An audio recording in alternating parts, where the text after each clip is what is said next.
Hello, welcome to Talking Shop with CTECS.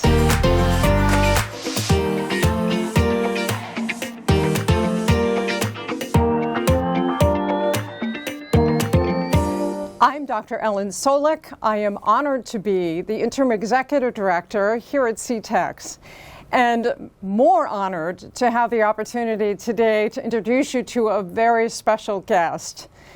We are featuring on today's show Dr. Miguel Cardona, the Secretary of Education. Dr. Cardona, welcome to our program. We couldn't be happier that you're here joining us today. Thank you. I'm glad to be with you, Dr. Solik, and happy to be talking about a topic that I love, the CTECS. Absolutely. So our audience may or may not know your very special connection with us at CTECS. So let them in on a little secret on the front end. You and I have had the privilege of meeting numerous times to talk about your experience as a graduate of Wilcox Tech right here at CTECS. And even more important, your journey as you took your graduation experience from us, and here you are as the Education Secretary nationally in Washington, D.C. And so we thought we would take a few minutes this afternoon with you to explore your journey so that hopefully students and staff and community who have the chance to listen to our podcast today will find much inspiration in your amazing story. So thank you again so much for being willing to share that today with us.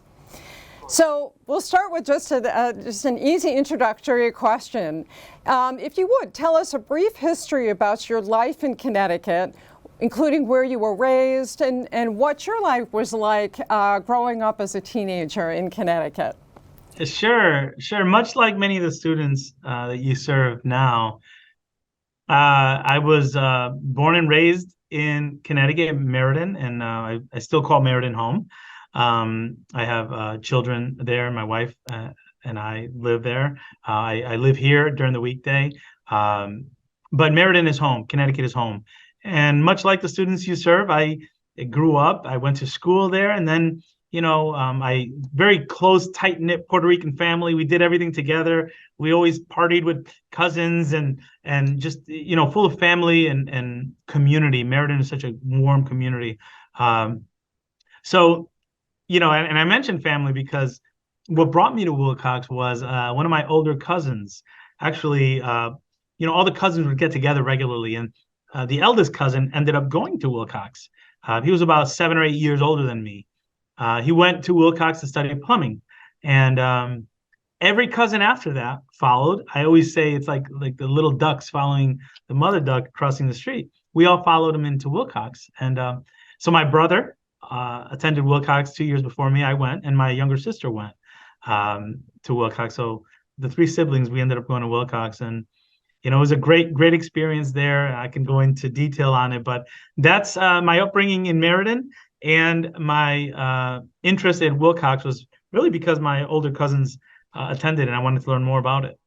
It's amazing that you highlighted right off the bat the connection to family, because we talk about it at CTECS an awful lot, that although it can be overused, it's so true that CTECS as a system is really nothing more than a very tightly knit Connecticut-based family.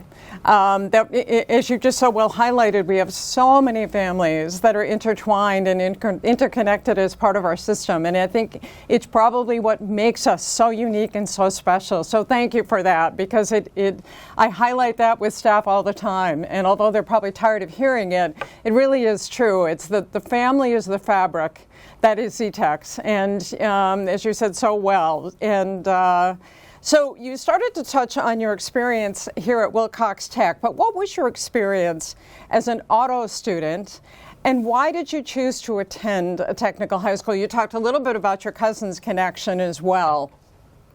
Sure. So I wanted to learn a trade that I could use in the future, and I was fascinated with cars. So after going through the different shops, I ended up selecting automotive. So I studied automotive for 4 years. My brother, 2 years before, picked electric. So he was studying to become an electrician. And I was fascinated with building and taking apart and just automotive technology. I had Mr. Kazwanis my first 2 years and Mr. DeRozier my last 2 years. And as you said, with family, I think I want to underscore that it felt like a family. To this day, I still talk to my shop mates and the graduates from Wilcox, and it's great because those connections they endure. For me, though, automotive technology was something that I wanted to explore. I enjoyed working on cars. I enjoyed taking things apart, putting engines back in the vehicle, and just having the ability to work on my own cars was something that I was really interested in. And it's so amazing now we're talking with instructors and with students about developing programs with the whole electric car focus and expanding that whole auto body shop program so that our students are facile with all of this new technology. So it's amazing the growth that's taken place in such a short time out there. But as you mentioned, the support network between instructors that you had, classmates that you encountered when you were at Wilcox Tech, do you still see some of them in your travels in Meriden? I do.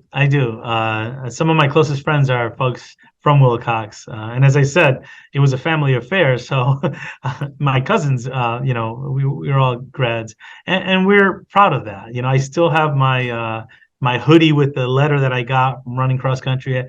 I still have that, and when I have an opportunity to visit Wilcox, I'm filled with joy because while the building looks different, the same positive culture is still there.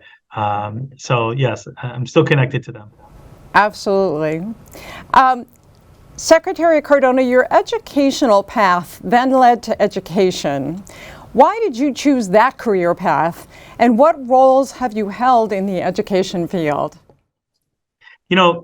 At the end of the day, and comes to no surprise to anyone, it's about the teacher in front of the classroom, right? Mm-hmm.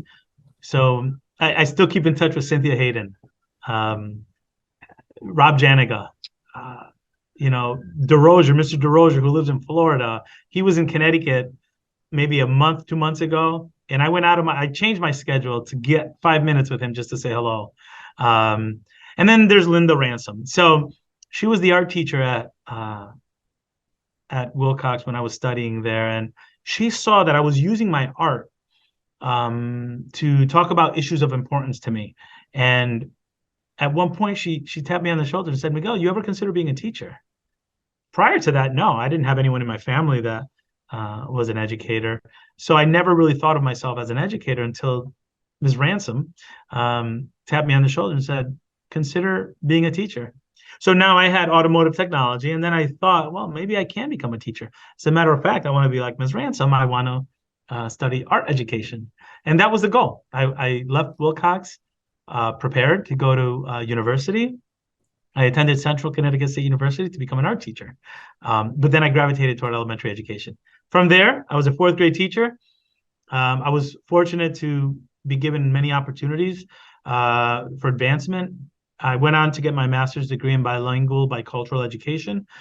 I became a principal, a school principal. At the age of 27, I became a school principal. I was appointed principal. So it was early on in my education career, and I did that for 10 years. I loved it. That gave me an opportunity to finish my studies. I ended up getting my doctorate in educational leadership. I was then moved into central office in Meriden, in the same community where I raised my kids, and the community that raised me. So that was a privilege to serve in that community. I taught at the university at UConn for 4 years for people that wanted to become principals, and I enjoyed that because I missed being in the classroom as a teacher. And then the governor asked me to serve as commissioner of education, which oversaw all the schools in Connecticut and worked directly with him on education policy. That's when, about a year and a half into that, the pandemic hit. And we worked to reopen schools, and then that caught the attention of President-elect Biden, and the rest is history. What an amazing journey you have had. And one of the things that strikes me, and I think it jumps out at our listeners as well, is your multiple talents and multiple interests, coupled with all of the inspiring educators that crossed your path along the way.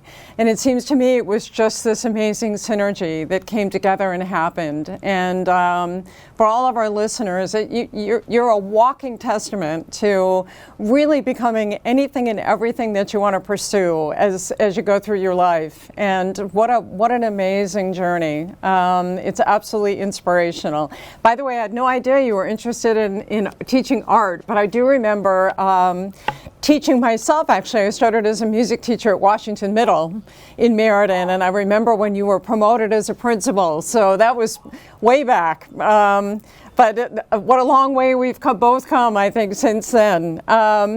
So I'm curious about what your aspirations are now for students and the youth in this country. What are some of the most purposeful ways that you see yourself as the education secretary improving the lives of students across our nation? Yeah, thanks for that question. And, if I could talk directly to students right now, I just want to remind them, my story is not special. There's nothing about me that's different than you. I had a great upbringing in Meriden. I went through the schools there, and then I went to Wilcox. And I wasn't a top 10 student at Wilcox. I wasn't, the kid that got all the awards. I was a part of a community that I felt was nurturing to me. I had options when I graduated. So I want the students at all the CTECS to recognize that. I think what makes my story extraordinary is that I'm ordinary. I'm one of you. And if anything, one of the things that I valued the most is my ability to be bilingual and bicultural and be able to navigate different cultures and get along with different groups of people. And that happened at Wilcox, people came from different cities. So that's kind of unique. So different cultures from different communities surrounding Meriden. And it was interesting how over the 4 years, one of the skills that I use most, Doctor, is my ability to engage with people with different perspectives. You need that here. I got that at Wilcox. I was able to engage with people that had a totally different upbringing than me and navigate that space, and then navigate the space of the people that came from Meriden. So I don't want to go past and go on to the question without telling the students, number one, you have the ability that I had to do whatever you want to do in your trade, in your profession, or anywhere else. And I think that's really important to say that the sky's the limit. So now, as the Secretary of Education, my message is, don't underestimate the importance and the power of your voice. That you are today and tomorrow's leaders. I really, and even as an educational leader in Meriden, I felt it was my responsibility to empower student agency around the things that they value, right? We're holding these positions. It's going to be theirs, whether it's the superintendent of CTECS system, commissioner, school principal. It's their world, and it sounds cliche and cheesy, but really think about what your passion is and look at your school experience to be a springboard for that. That's what I did. And I didn't know back then that I was going to be Secretary of Education. I would never even thought about that. But the skills that you're getting now, use that as a springboard to follow your passion. And I always say, don't chase a position, chase your passion. For me, it ended up being in education. You're gaining skills at your in your education to follow your passion. So my advice to you and my purpose here in terms of empowering our youth is to remind them that these systems are yours. This democracy is yours. Be engaged. You should be leading. Your voice matters, and look for opportunities not only in high school but beyond to make sure that your voice is heard. Absolutely, and you mentioned the if you will, the uniqueness of Meriden and the special place that is Meriden. And one of the things I most remember is, as a community, Meriden always has valued education. And whether I was in a classroom or in a leadership position, I always reflected back on the fact that students who were engaged in the Meriden Public Schools really did it. They were surrounded by families whose placed a high value on education. And that, coupled with what you mentioned also around the ability to communicate to cultures outside of our own, is so valuable. You'll be happy to know we have just engaged in the Seal of Biliteracy programming here at CTECS. So we have many of our students now who are graduating as bilingual. And we see that as just such an asset for them going forward in the trades, because they'll be able to communicate so much more effectively to their clients and to each other. And it's such a huge asset. No doubt, along with so much that you've engaged in through the years.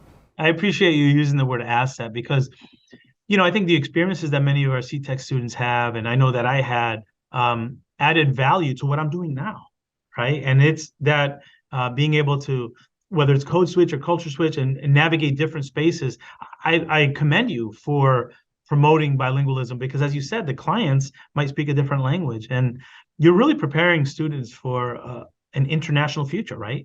The market is international now, and it's an asset. I used to say that, I used to say I was born rich, but without a lot of material possessions, right? Tight-knit family, a lot of love, a lot of nurturing, a lot of support for education. But I was a first-generation college student. I was the first one in my family to go to college.